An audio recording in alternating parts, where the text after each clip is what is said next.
All right, welcome to This Explainer. I am so thrilled you're here with us. Today, we're taking an incredibly sharp, focused look at literally one of the most critical threats facing modern businesses, securing your VMware environments against some really sophisticated ransomware attacks. We're going to break down the exact strategies you need to defend your infrastructure step by step. So let's get right to it. To kick things off, I want you to picture this scenario from our source material. It was the 31st of December, 2025. The author gets a late-night call from a friend. Now, on New Year's Eve, a call like that is probably celebratory. But, well, it wasn't. He called to share the absolute worst news. His entire company had just been shut down by hackers. They encrypted all their virtual machines, and even worse, their VM backups got completely wiped out. It was a total unmitigated disaster.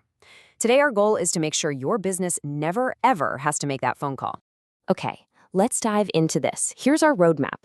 We're going to cover the ransomware attack chain, hardening your VMware infrastructure, the power of immutable backups, mastering the new 32110 rule, and finally, testing and incident response. Now, you might be wondering why we need a whole new playbook for this. Well, get a load of this number, 96%.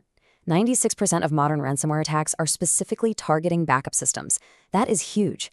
Traditional safety nets are basically failing us because attackers aren't just trying the front door anymore. They're actively hunting down and burning your lifeboats before they even touch your production data.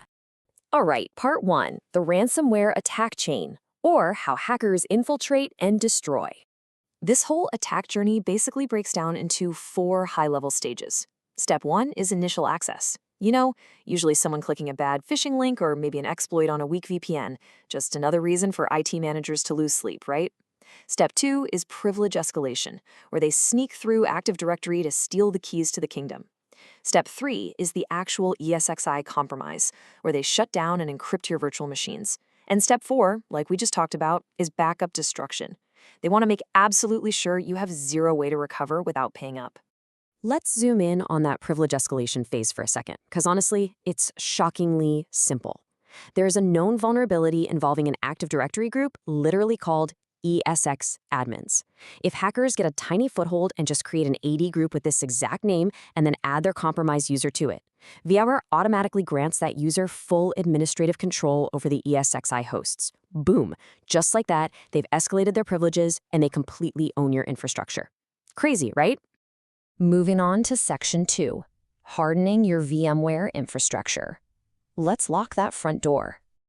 Think of your network kind of like the watertight compartments on a massive ship. This is all about network segmentation. If a hacker breaches your VM production network, you need to strictly isolate that traffic so they absolutely cannot pivot over to your ESXi management network. A localized breach in one compartment shouldn't sink the entire ship. So the crucial point here is systematically shrinking that attack surface. You absolutely must require multi-factor authentication for vCenter access, no exceptions. Enable ESXi lockdown mode so management can only happen through secure designated channels. Oh, and disable services like SSH and SLP if you aren't actively using them. They are literally prime targets for exploits. Finally, implement tiered Active Directory administration. Your daily use accounts should never ever have access to your core Tier 0 infrastructure. Which brings us to Section 3, the power of immutable backups, your digital fail-safe vault. So what exactly is an immutable backup?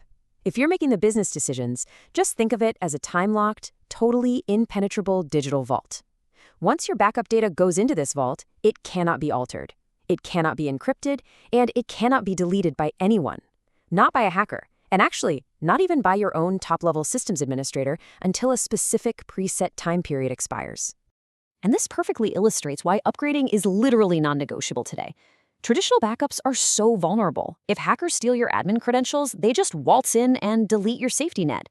But immutable backups, they're time-locked. Even with stolen top-tier credentials, attackers hit a massive brick wall. They just get a permission-denied error, and your data stays perfectly safe. Now, when you're actually setting up these digital vaults, you've got 2 main levels of locks to choose from. First is governance mode. This gives authorized administrators a special bypass key to delete data if it's absolutely necessary, which is great for day-to-day operational flexibility. But then there's compliance mode.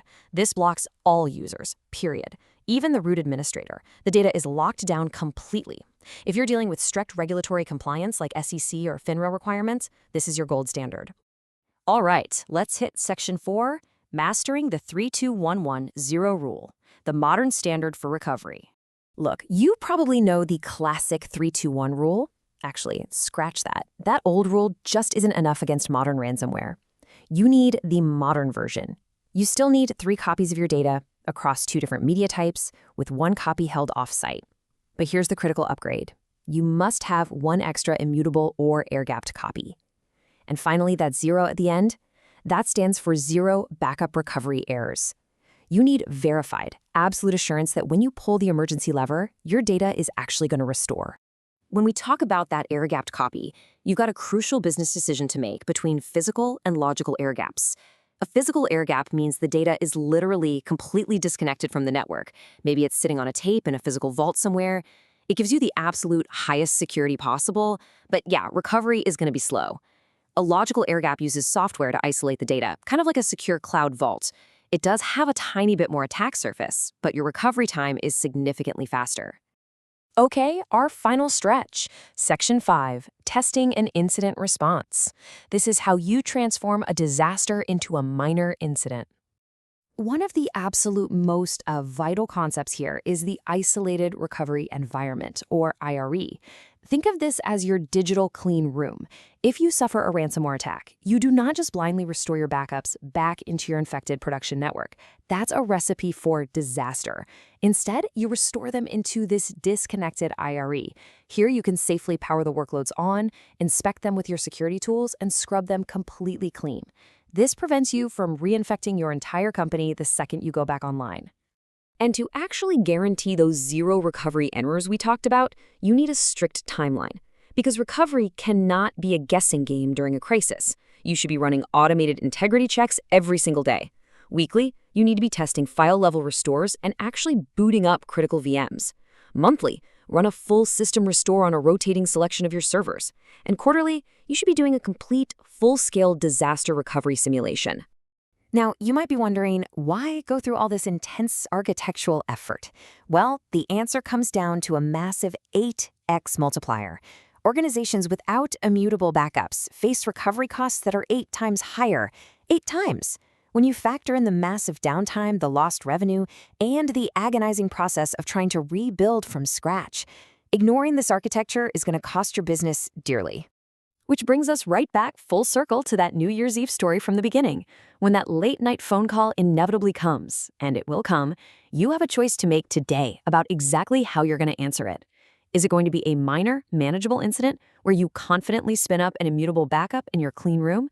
Or is it going to be a total, company-ending disaster? The blueprint to protect yourself is right here in this explainer. The choice of implementation is entirely yours. Thanks so much for learning with me today, and hey, stay secure out there.